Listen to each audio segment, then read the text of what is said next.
Veritas Balita sa hapon.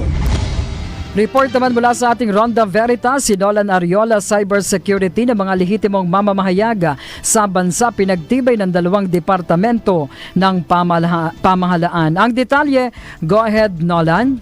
Maraming salamat Risa mga kapanalig. Pagtutulungan na ang Cybercrime Investigation and Coordinating Center o CICC at Presidential Task Force on Media Security o PTPOMS para mapalakas ang cybersecurity ng mga media worker sa bansa. Kasunod ito ng paglagda sa isang Memorandum of Agreement ng dalawang ahensya para sa proteksyon ng mga mamamayag laban sa cyber threats, online harassment at iba pang uri ng digital attacks. Sa ilalim ng kasunduan, magkakaroon ng mas maigting na koordinasyon sa referral, monitoring at investigasyon ng mga cybercrime cases na kinasasangkutan ng mga media workers. Ayon kay CICC Executive Director Undersecretary Renato Paraiso, mahalagang protektahan ang mga mamamahayag na palaging nasa frontline sa paghatid ng tama at napapanahong impormasyon sa publiko. Ayon naman kay PTPOMS Executive Director Yusek Jose Torres Jr., layunin ng kasunduan na matugunan ang mga cyber attack at banta sa online space laban sa mga miyembro ng media sa tulong ng kakayahan at teknolohiya ng CICC. Pinuri naman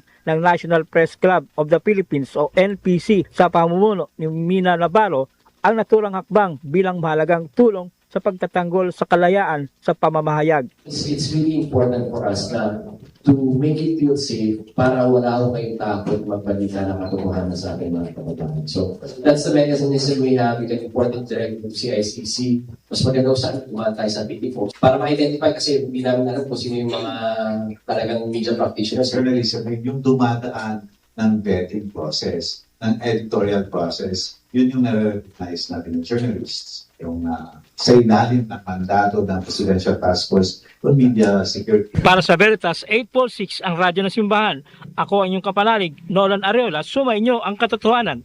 Veritas Balita sa hapon.